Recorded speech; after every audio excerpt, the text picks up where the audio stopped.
Commander Susan Hayes yawned and sipped her coffee. The night shift at Luna Base was always quiet. She watched the main screen showing Earth, blue and peaceful below. Her job at the United Earth Defense Force was mostly boring, but she didn't mind. Boring meant safe. The alarm shattered the silence. Red lights flashed across the control room. "Commander," shouted Rick Davis, her sensor operator. "We have multiple unknown objects appearing near Neptune." Susan ran to his station. The screens showed dozens of signals where nothing had been seconds before. "Get me visual," she ordered. The team worked quickly, pointing deep space telescopes toward the signals. What they saw made the room go silent. Massive ships, unlike anything humans had built, moved with purpose toward Earth. The largest was the size of a small city. "Send alert code red to all Earth governments," Susan said. Her voice was steady despite her racing heart. "And get me a direct line to the president." Within an hour, screens around the world showed the same images. People stopped in streets to watch. In homes and offices, regular programs cut to emergency broadcasts. The aliens sent their first message 6 hours after appearing. It came through on all channels in perfect English. "We are the Galactic Hegemony. Your primitive species has been assessed and found worthy of inclusion. Submit to our authority, provide annual tribute of 30% of your planetary resources, and receive our protection. Refusal is not advised." 3 days later, world leaders gathered at the United Nations in New York. Susan sat in the back watching President Laura Chen of the United States take the stage. "The situation is unprecedented," President Chen said. "But we must remain calm and united." Director Alan Walsh of Earth Intelligence stepped forward next. His face looked tired and grim. "We have intercepted communications between their ships," he said. He tapped his tablet, and images appeared on the main screen. "The hegemony has done this before to hundreds of worlds." The room filled with murmurs as pictures showed alien planets stripped of resources. Forests gone, oceans drained, native species working in massive mines. Walsh wiped tears from his eyes before continuing. "Some planets refused to pay tribute." He showed the final image, just floating rocks where a planet had once been. This was the world they called Taraxis 3. The hall erupted in shouting. Some leaders demanded immediate surrender. Others called for resistance at any cost. In the chaos, Susan noticed a woman trying to get the president's attention. Dr. Olivia Reed from NASA pushed through the crowd. "Madam President," Olivia said when she finally reached the stage, "there's something odd about their communications." Susan moved closer to hear. "The translation is too perfect," Olivia explained, "and there are patterns in their signals that don't match their stated capabilities. I think they're hiding something." "Like what?" President Chen asked. "I'm not sure yet, but I don't think they're as powerful as they want us to believe." Susan watched the alien ships on the monitor. They had stopped at Mars orbit, waiting for Earth's answer. "How long until you can know for sure?" the president asked. "Give me 2 weeks," Olivia said. "I need access to all their transmissions and a team of our best analysts." President Chen looked at the frightened faces of world leaders, then back at the screen showing the alien fleet. "You have 1 week," she said. "In the meantime, we'll send a message that we're considering their offer and request more time."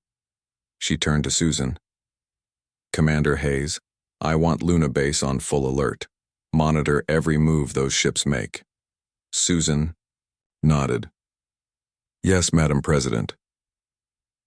As the meeting continued, Susan stepped outside to call her team. She looked up at the night sky, knowing the aliens were watching. For the first time in her life, the stars seemed threatening. "We built Luna Base to protect Earth from asteroids," she whispered to herself. "No one expected we'd need to protect it from stars." Back inside, the debate raged on. Surrender or fight.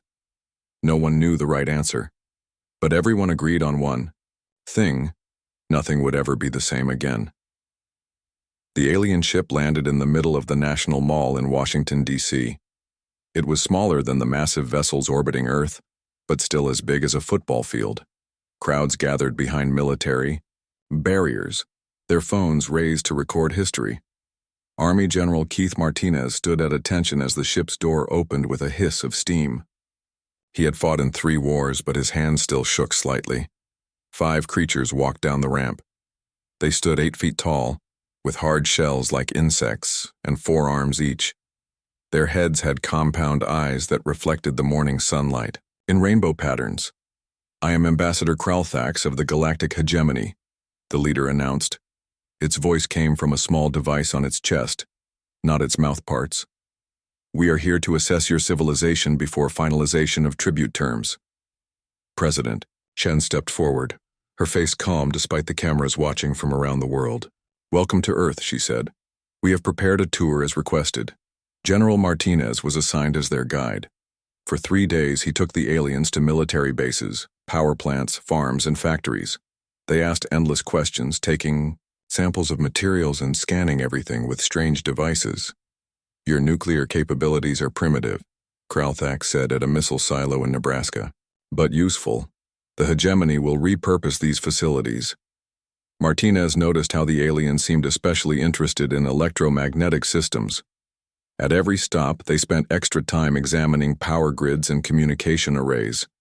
"What will happen to the people who work here?" Martinez asked at a mining operation in West Virginia. "Most will continue their functions," Kralthax replied. "Under hegemony supervision, of course.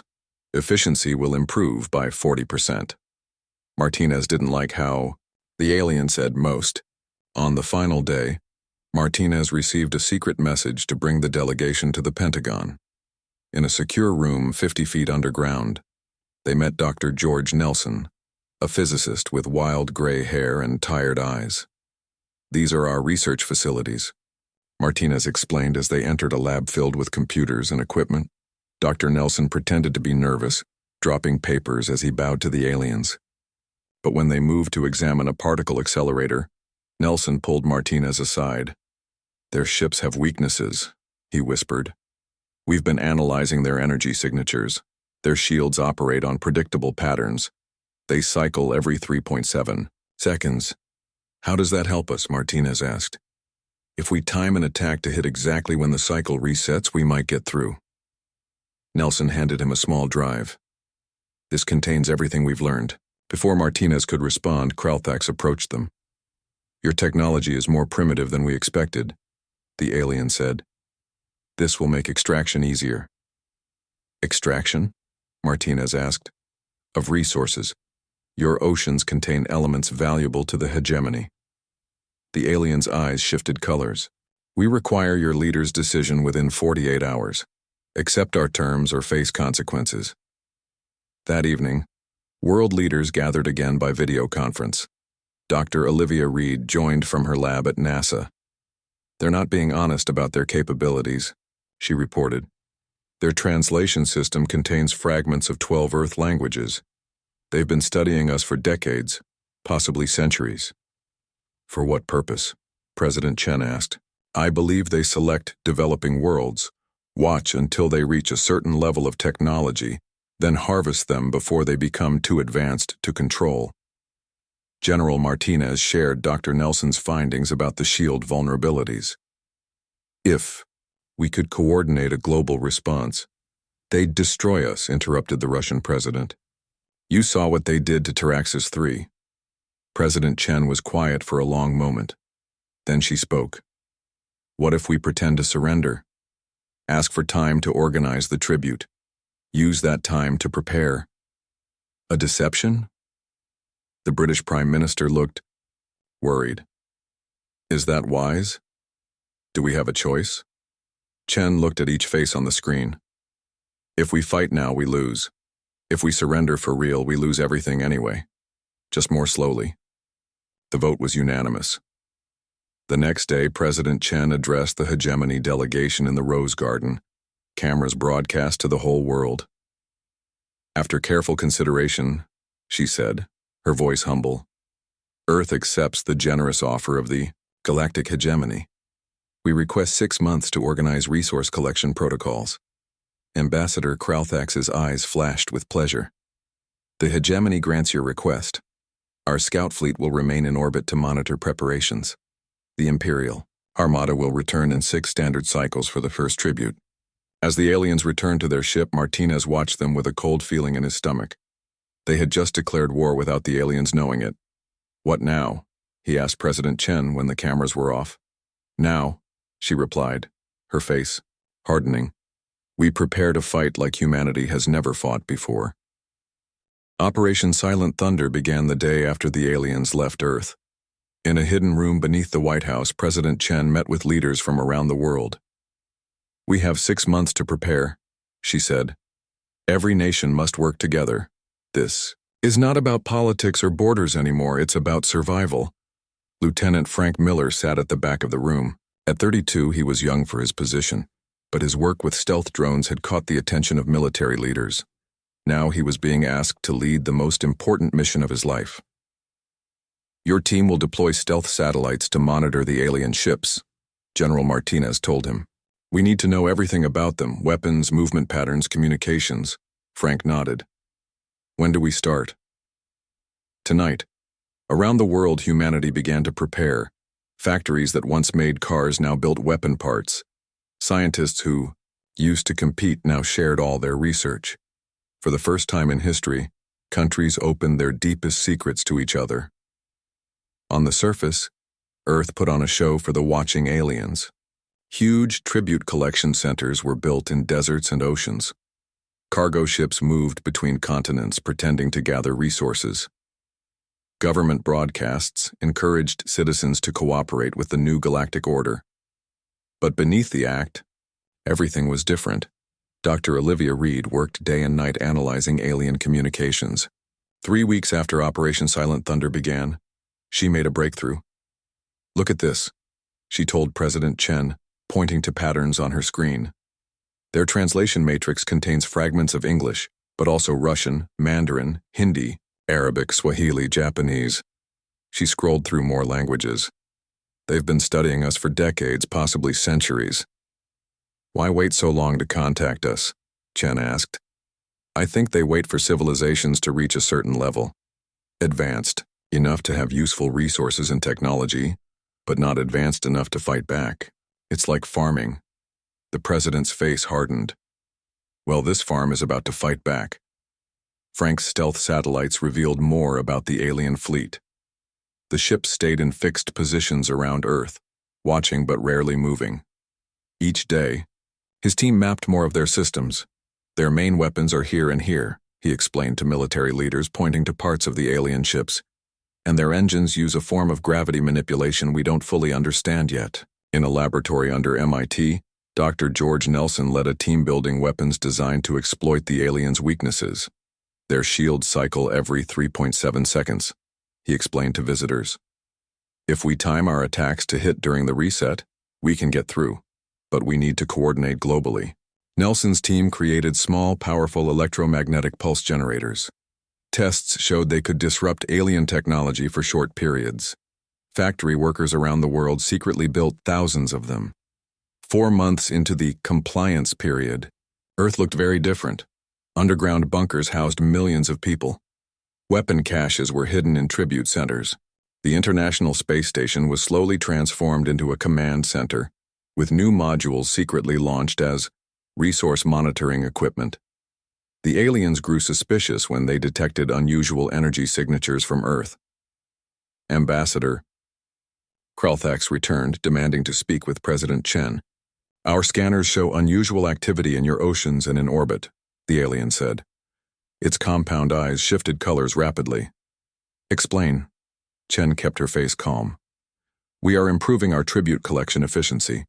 Some of our technology creates energy signatures as side effects." Kralthax studied her face. "The hegemony expects full compliance.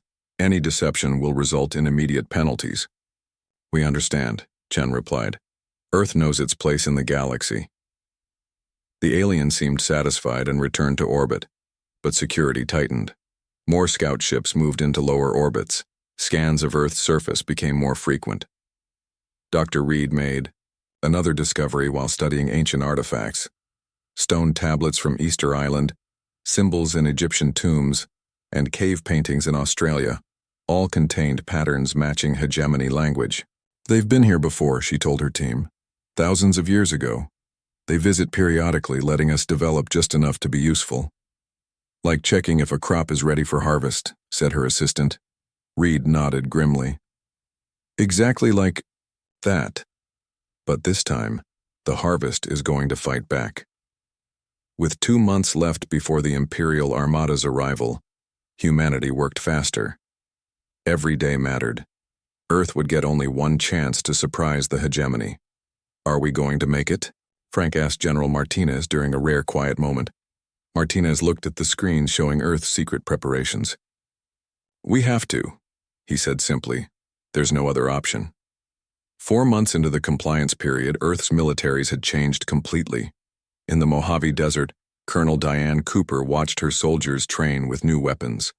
The rifles looked normal from a distance, but they fired specialized electromagnetic pulses instead of bullets. Remember the timing, she called to her troops. 3.7 seconds between shield cycles. You get one chance to hit during the reset. Her soldiers fired at moving targets designed to mimic alien shield patterns. The success rate was improving every day. Still, Diane worried it wouldn't be enough against the full might of the hegemony fleet. In orbit, the International Space Station had been transformed. Commander Peter Harrison floated through new modules secretly added during maintenance missions. What had once been a scientific outpost was now a military command center. Shield generator test complete, reported his engineer. We can now hide from alien scans for up to 6 hours at a time. Harrison nodded. Good. That will give us the element of surprise when the time comes. Earth's nations had put aside their differences in the face of this common threat. Scientists, who once competed, now shared all discoveries. Soldiers who might have fought each other now trained together. Resources were pooled globally, but the aliens were growing suspicious. Their scout ships moved lower in orbit, scanning more frequently. Ambassador Kralthax demanded weekly progress reports on tribute collection. Our sensors detect unusual energy. Patterns near your polar regions, the alien told President Chen during a video call. Explain. Chen had been prepared for this question. We are improving our resource extraction methods in the Arctic. The equipment sometimes creates energy fluctuations. The ambassador's compound eyes shifted colors. The hegemony monitors all activities. Deception would be unwise. After the call ended, Chen contacted General Martinez. They're watching the Arctic bases too closely. Move the pulse cannon construction to the underwater facilities. Martinez saluted. Yes, Madam President, how much time do we have? 6 weeks until the Armada arrives. We need to be ready. Dr. Olivia Reed had expanded her research team to include archaeologists and historians. They studied ancient sites around the world for evidence of previous alien visits. Look at these, she told her team, showing images on a large screen. Nazca lines in Peru, carvings in India, cave paintings in Africa, all showing the same patterns found in hegemony language. An archaeologist raised his hand. But these artifacts are from different time periods, separated by thousands of years. Reed nodded. Exactly. They've been visiting Earth periodically throughout human history, checking on our development. Like farmers checking if a crop is ready to harvest, someone said. Yes, Reed replied grimly, but this time the crop has teeth. The next day, Reed discovered something that changed everything. Hidden in the alien communication patterns was a mathematical sequence, one that matched energy signatures from their shields. She immediately called Dr. Nelson. George, I think I found a way to predict exactly when their shields will reset. Not just every 3.7 seconds, but the exact millisecond. Nelson understood immediately. If we know that, we can coordinate a global attack to hit all ships simultaneously during the same vulnerability window. Exactly. But we need more data to be certain. Around the world, final preparations accelerated. Weapon factories worked around the clock. Military units moved into position, hiding in plain sight as tribute collection teams. Space launches continued under the guise of resource monitoring. 5 weeks before the Armada's arrival, the aliens detected something unusual. Energy spike in Earth orbit, reported a technician to Ambassador Kralthax. Unknown source. The ambassador ordered immediate investigation. 3 scout ships moved to the coordinates, weapons ready. In the International Space Station, alarms blared. Commander Harrison rushed to the control room. What happened? Shield generator test failed, his engineer reported. Energy leak was detected by the aliens. 3 ships approaching fast. Harrison made a quick decision. Activate Defense System Alpha. We can't let them see what we've built here. Outside the station, hidden weapons activated for the first time. Concentrated electromagnetic pulses hit the lead alien ship just as its shields reset. The ship's systems failed immediately, leaving it drifting in space. The other 2 ships retreated quickly, sending urgent messages to the hegemony fleet. On Earth, President Chen called an emergency meeting. They know we've been preparing. The element of surprise is gone. General Martinez disagreed. They know we have some defenses, but not the extent of our preparations, and now we know our weapons work against their ships. The room fell silent as everyone considered the implications. Then Lieutenant Miller spoke up. We've been planning for a say. 2 weeks before the Imperial Armada was supposed to arrive, something unexpected happened. A damaged ship appeared near the edge of the solar system. It wasn't part of the hegemony fleet. It was smaller, with a different design, and it was sending out a distress signal. Earth's military leaders debated what to do. Some wanted to destroy the newcomer immediately. Others saw a chance to learn more about the galaxy. It could be a trap, General Martinez warned during the emergency meeting. President Chen considered all opinions, then made her decision. Send a small team to investigate, but be ready to attack if necessary. Lieutenant Frank Miller led the mission.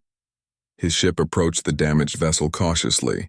The strange craft was beautiful despite its injuries, sleek and silver with blue energy flowing through patterns on its hull. We're receiving a transmission, reported his communications officer. It's asking for asylum.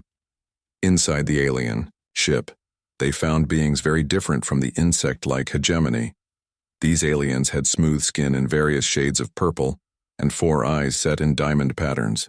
They moved with a graceful fluidity. Their leader stepped forward. I am Kavari of the Arcadian Alliance. We have fled the hegemony's expansion. We bring warning and hope. Back on Earth, Kavari met with the Defense Council in a secure bunker. Using a translation device more advanced than the hegemony's, she explained their situation. The Arcadian Alliance is a coalition of species who have escaped hegemony control, she said. We have been watching your resistance efforts. Your deception has worked better than you know. What do you mean? Asked President Chen. The Scout fleet believes you are simply improving your tribute collection methods. They have no idea of the true extent of your preparations. Kavari's 4 eyes blinked in sequence. But the Armada brings planet killers. They don't just want tribute. They want to strip your world and enslave your people. The room grew silent as her words sank in. Then Dr. Reed spoke up. You've encountered them before. Do you know their weaknesses? Kavari nodded. We do. And we offer our technology and knowledge to help. For the next week, Arcadian engineers worked with Earth scientists to improve human defenses. Engineer Steve Foster spent day and night with the aliens learning to modify Earth's weapons with Arcadian technology. Their shield-breaking tech is decades beyond ours, he told Dr. Nelson.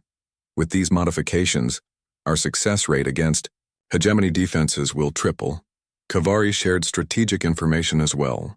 The hegemony has never faced unified resistance, she told Earth's military leaders. Their empire expanded by isolating and conquering each world individually. No one ever fought back together. Until now, said General Martinez. Kavari smiled, in her alien way. Until now. The hegemony scout fleet detected the Arcadian ship 7 days before the Armada's scheduled arrival. They immediately launched an attack, sending 6 ships toward Earth. They're coming in fast, Commander Harrison reported from the space station. They've detected the Arcadian vessel and consider it a threat. President Chen made the call they'd been preparing for. Activate defense systems. It's time to show them what Earth can do. Around the planet, hidden weapons emerged from their disguises. EMP cannons rose from fake tribute centers. Fighter jets launched from underground bunkers. The first alien ship exploded when it hit a minefield of cloaked space weapons. The second and third were disabled by coordinated EMP blasts that hit exactly during their shield reset points. The remaining ships retreated quickly, but Earth forces pursued. Lieutenant Miller led a squadron of fighters enhanced with Arcadian technology. They destroyed 2 more hegemony vessels before the last escaped to warn the main fleet. On the space station, Commander Harrison watched the battle end. 3 destroyed, 2 disabled, 1 escaped, he reported. Better than we expected for our first engagement, but there was no time for celebration. The escaped ship would reach the Armada soon, and all element of surprise would be lost. We have 6 days until they arrive, President Chen told her advisors. And now they know we can fight. Kavari joined the strategy meeting. This changes our plans, but it also gives us an advantage. The hegemony is arrogant. They won't believe that a primitive species could defeat them. They'll come expecting an easy victory, not prepared for a real war. Earth's preparations accelerated. With help from Arcadian technology, defenses improved daily. Space fighters were upgraded with better weapons. Global defense systems were linked to ensure perfect timing against hegemony shields. 5 days before the Armada's arrival, Kavari revealed something that gave humanity new hope. The Armada commander Vosteth is feared even among the hegemony, she explained. He has never lost a conquest, but he has one weakness. He leads from the center of his formation. If we can reach his command ship, we can disrupt the entire fleet. Major Lisa Wong, Earth's best fighter pilot, volunteered immediately. Give me a squadron and Arcadian stealth tech. We'll find a way through their defenses. General Martinez looked at the young pilot. It would be a one-way mission. Lisa nodded. For Earth, sir. It's worth it. As the final preparations were made, humanity stood united as never before. The coming battle would decide everything. Freedom or extinction. There was no more hiding, no more pretending. Earth was ready to fight. The Imperial Armada emerged from hyperspace like a metal storm. Hundreds of ships filled Earth's sky, their massive forms blocking the stars like an artificial eclipse. The largest vessel, the command ship, was bigger than Manhattan, its surface covered with weapons that glowed with deadly energy. In the underground command center beneath the Pentagon, President Chen and world leaders watched the screens in silence. The moment they had prepared for was here. They're forming a battle pattern, General Martinez said, pointing to the display. The command vessel is positioning itself at the center, protected by the rest of the fleet. Supreme Commander Vosteth of the hegemony wasted no time with diplomacy. His message broadcast on all frequencies worldwide. Humans of Earth. Your deception and resistance have been noted. There will be no terms. Prepare for eradication. President Chen looked at the grim faces around her. It's time. Launch Operation Thunderbolt. Around the world, military bases activated massive electromagnetic pulse generators designed by Dr. Nelson. These weren't small weapons like those used against the scout ships.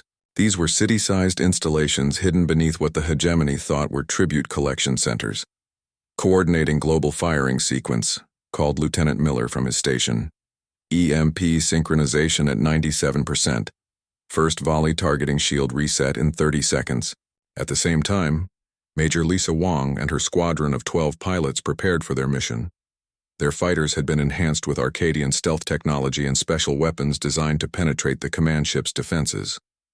Remember, she told her team as they climbed into their cockpits, we need to get close enough to deploy the quantum disruptors. Stay in formation and follow the approach vector exactly. The space battle began as Earth fired its first coordinated attack. The pulses hit simultaneously across the hegemony fleet, timed perfectly to the shield reset cycle that Dr. Reed had identified. 30 alien ships lost power immediately, drifting helplessly in space. But the hegemony's response was swift and brutal. Energy weapons fired from 100 ships at once, targeting Earth's major cities. Defense systems activated around the planet. Laser arrays and shield generators previously hidden now working at full power to protect population centers. From the International Space Station, now converted into a battle platform, Commander Harrison coordinated the orbital defense. Arcadian shield technology is holding, he reported. Casualties minimal so far. Lisa's squadron approached the command ship using the battle as cover. Their stealth systems made them nearly invisible, and the confusion of the larger fight masked their approach. Halfway to target, she reported. No detection yet. On the ground, the battle intensified. Hegemony ships descended through the atmosphere, deploying ground troops for the first time.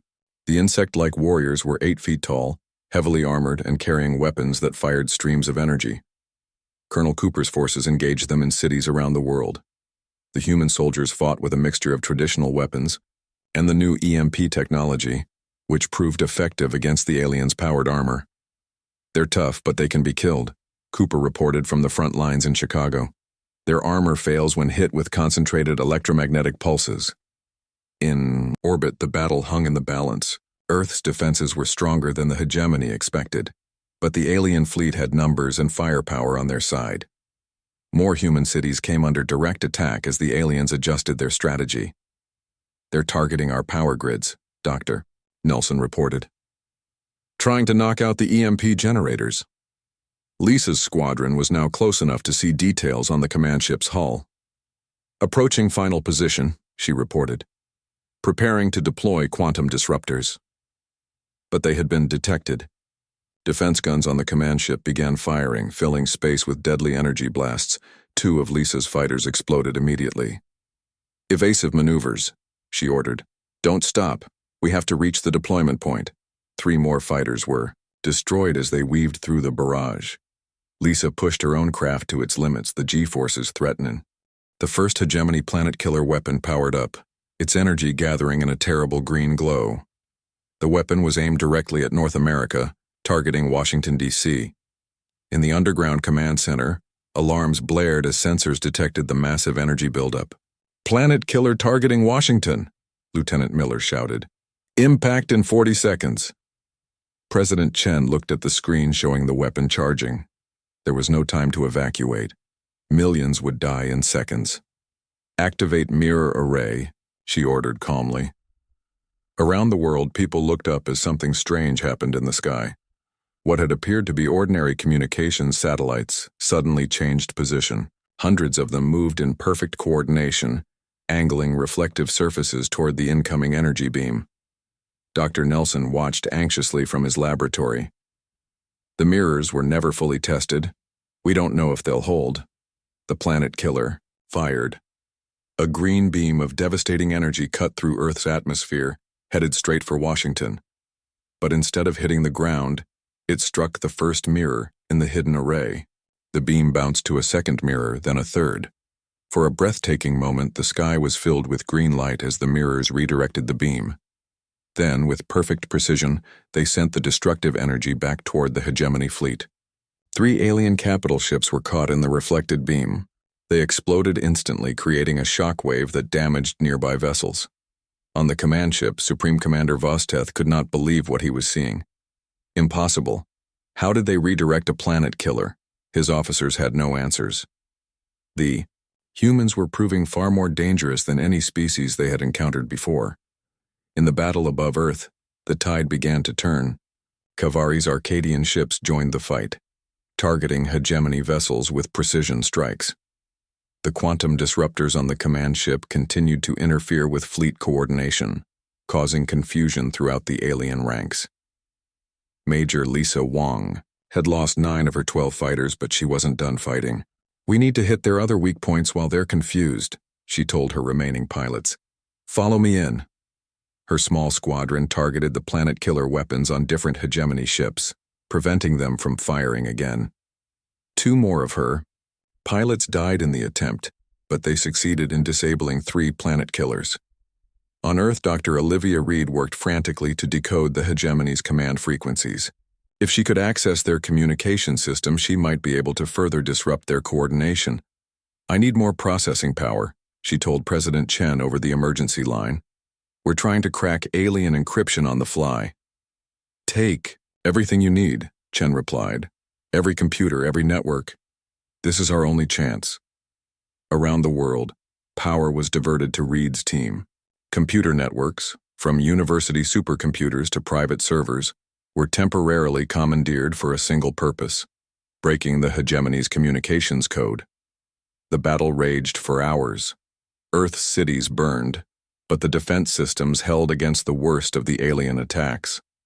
Human and Arcadian fighters continued to strike at hegemony weak points, using the tactics developed during the months of preparation. Colonel Cooper led ground forces against alien troops that had landed outside Chicago.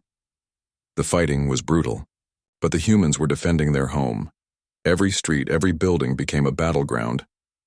"They expected us to surrender easily," Cooper told her soldiers as they prepared to retake the city center. "Show them how humans fight when everything is at stake." In orbit, Commander Harrison coordinated with Kavari's Arcadian fleet. Together, they targeted the suddenly vulnerable command ship. Its shields were fluctuating as the quantum disruptors continued to interfere with its systems. "All ships focus fire on these coordinates," Harrison ordered. "This is our chance to cut off the head." The combined Earth and Arcadian forces converged on the command ship, pouring fire into the weakened sections of its shields. For a moment, it seemed the massive vessel would hold. Then, with a flash of light, a section of the shields collapsed completely. "We have a breach," Harrison shouted. "Ground teams, prepare for boarding action." General Martinez led the boarding party himself. Using Arcadian transport technology, they bypassed the remaining shields and landed inside the command ship. The human soldiers moved through the alien corridors, fighting the hegemony guards they encountered. On Earth, Dr. Reed finally broke through the encryption. "I'm in their system," she announced. "I can see everything. Their battle plans, their communications, their weaknesses." She immediately began sending critical information to human and Arcadian forces. Suddenly, Earth fighters knew exactly where to hit each enemy ship. The hegemony's carefully coordinated battle plan fell apart as humans exploited every weakness. Supreme Commander Vosteth watched in growing horror as his fleet was systematically taken apart. More planet killers were preparing to fire, his last chance to crush the human resistance. "Target all remaining weapons," he ordered. "Destroy their major cities simultaneously." The planet killers began to glow with deadly energy again. This time, there were too many for the mirror array to redirect. Earth faced annihilation within minutes. President Chen received the warning and made the hardest decision of her life. "Activate Operation Last Light," she ordered quietly. Around the world, special teams stood ready. They had trained for this moment, knowing they would likely not survive. Among them was the last of Lisa Wong's squadron. "This is Major Wong to all Last Light teams," she broadcast. "You know what we have to do. For Earth." The remaining fighters, armed with specially designed warheads, flew directly toward the charging planet killers. Each pilot aimed for the energy chamber of a different weapon. "For Earth," Lisa whispered, as she locked her course toward the largest planet killer. There was no fear in her voice, only determination. She would not fail her world. Major Lisa Wong and her pilots flew straight toward the charging planet killers. Each fighter was on a one-way mission, carrying special warheads designed to disrupt the energy chambers of the alien weapons. 30 seconds to impact, Lisa reported calmly. Her hands were steady on the controls as she aimed for the largest planet killer. Behind her, the remaining pilots followed in perfect formation. On the command ship, Supreme Commander Vosteth received an urgent message.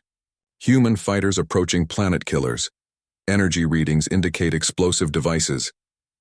"Destroy them," Vosteth ordered. Defensive fire erupted from the hegemony vessels, filling space with deadly energy bolts. 2 human fighters exploded immediately. 3 more were hit but continued on their suicide runs, the pilots pushing their damaged craft forward through sheer will. Lisa's ship took a glancing blow that tore away part of her wing, but she corrected her course and kept going. 10 seconds, she said. "For Earth." The fighters hit their targets simultaneously. Lisa's craft plunged directly into the main energy chamber of the largest planet killer. The special warheads detonated on impact, designed specifically to create chain reactions within the alien weapons. For a moment, nothing seemed to happen. Then the first planet killer began to glow from the inside. Cracks appeared along its surface, leaking bright energy. Seconds later, it exploded violently. The explosion triggered similar reactions in nearby hegemony ships. A massive chain reaction spread through the alien fleet. Ships that had been clustered to protect the planet killers were caught in the expanding explosions. A third of the remaining hegemony fleet was destroyed in minutes. On Earth, people watched in awe as the night sky lit up with distant explosions. The sacrifices of Lisa and her pilots had saved billions of lives. Inside the command ship, General Sear, Martinez and his boarding party fought their way toward the bridge. Arcadian technology had allowed them to bypass most of the ship's internal defenses, but they still faced heavy resistance from hegemony guards.